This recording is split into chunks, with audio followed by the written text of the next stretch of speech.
Hello guys, welcome sa aking vlog. This is all about attending Twice concert in the UK, London at O2 Arena. So ito na nga, nagising ako ng umaga niyan, like around time check 6 AM ng umaga. Then transformation na ako niyan. Then ayun, kabog, okay na. And excited na ako ng araw na yan kasi binook ko yung ticket around October. Tapos June ang concert. So ang tagal ko ding naghantay pero deserve and worth of waiting naman. So ito na nga pala niyan. Yan yung time na pa-travel na ako nun sa London kasi I'm from West Midlands pa. So abuti na mga 4 hours ang pagpunta doon. Then eto na nga, nagmamadali ako. Actually, may mga gamit ako. Kailangan ko i-drop off dun sa hotel na binook ko. Then after that, babalik din ako dun after ng concert, basically. Ayan, nagmamadali na ako niyan. So, eto, nung nakita ko na yung arena, I was so happy at saka nagulat ako. Kasi malaki.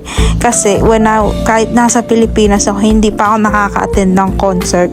Hindi pa ako nakapunta ng Philippine Arena and stuff like that. So, excited na ako. Like, literal. Tapos VIP pa. Parang first time kong umattend ng like malalaking concert. Kasi nakapunta na ako ng concert nun. Pero maliit lang. This is like 10,000 na tao, something like that eh. So ito, hinahanap ko na kung saan ako pipila kasi naka VIP experience ako. So while that naglalakwatsa muna ako at napabili na rin pala ako ng merch kasi nakyutan ako dito sa hat na to. And bumili ako ng hat and bandana. So bandana was 20 pounds and the hat sombrero is 35 pounds. So ito nga pala yung merch na nakuha ko. Nakuha ko na rin yung merch ko sa VIP kasi may free merch. And ang laman pala nito is parang siyang merong invitation card. Yan. Tapos meron siyang lanyard, ID lace lanyard. Ano ba tawag dyan? Ewan. Then, meron din siya mga stickers. At saka, ang cute nitong mukhang ticket na laminated. Ewan ko kung ano yan. And then, the rest is stickers. Also, meron ding keychain. Keychain. Yes. Keychain at saka salamin. Which is so random. But I like it. Paka-cute. At saka pin badge. Yan, salamin. Nagulat ako nung una. Akala ko card siya or lalagyan ng card. Pero ang cute. It's salamin. So, ayan na nakuha ko. Then, nag-aayos na ako niyan. Sobrang init talaga niyan that time, guys.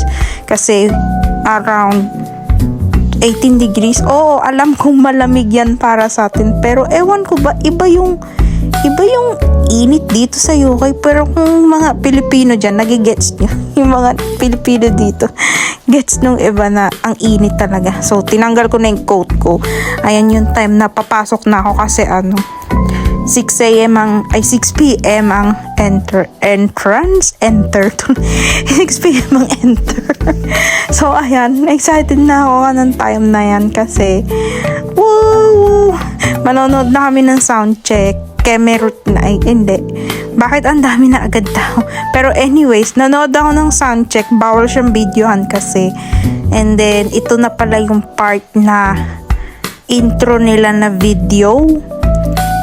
Then, ayun, masaya lahat ng mga tao kasi excited na. Kasi, lalo na ako kasi stan ko talaga itong group na Twice. Like, gusto ko sila makita nun.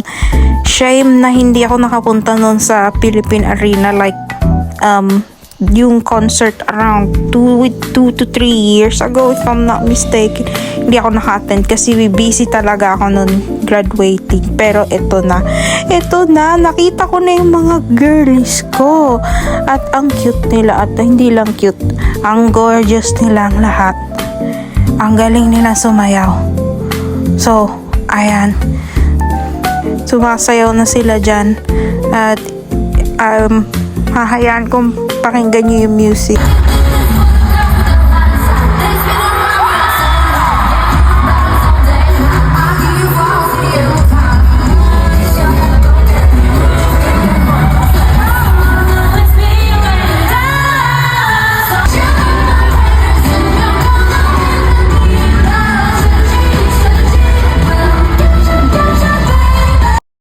So, nung time na yan, ayan na nga yung pinakamasaya kong gabi sa lahat. This is gonna be my unforgettable night. Kasi, hindi ko pa sila nakikita. First time ko sila makita. At naiiyak ako kasi ang tagal kong nag-antay. Worth it lahat ng wait. At ang saya ng concert. Like, nakakabingi. Pero, I like it. Tapos, pinaus ako kinabukasan. So, ayun, nood ako. Then after that, napagod ako. Umuwi ako ng 2 a.m. kasi natapos yung concert ng 10. Hindi ako makapag-trend kasi akala ko mamimiss ko siya. Like, hanggang 12 lang kasi yung trend. So, basically, nag-book ako ng 2 a.m. na bus pa uwi sa bahay. Then, nakauwi ako ng 5 a.m. in the morning. Pero, ayun, ang saya.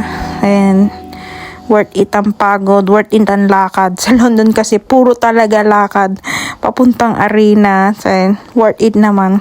Wow, nakailang worth it na ako.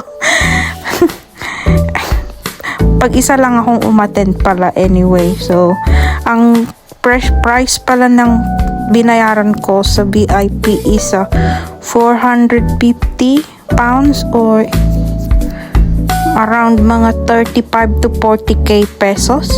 So, ayun. Ayan. I think, konti lang yung difference na VIP. Pero hindi ko alam kung magkano yung VIP sa Pilipinas. So, ayun guys. Sana na-enjoy nyo itong video. And, bye-bye. Ayun lang.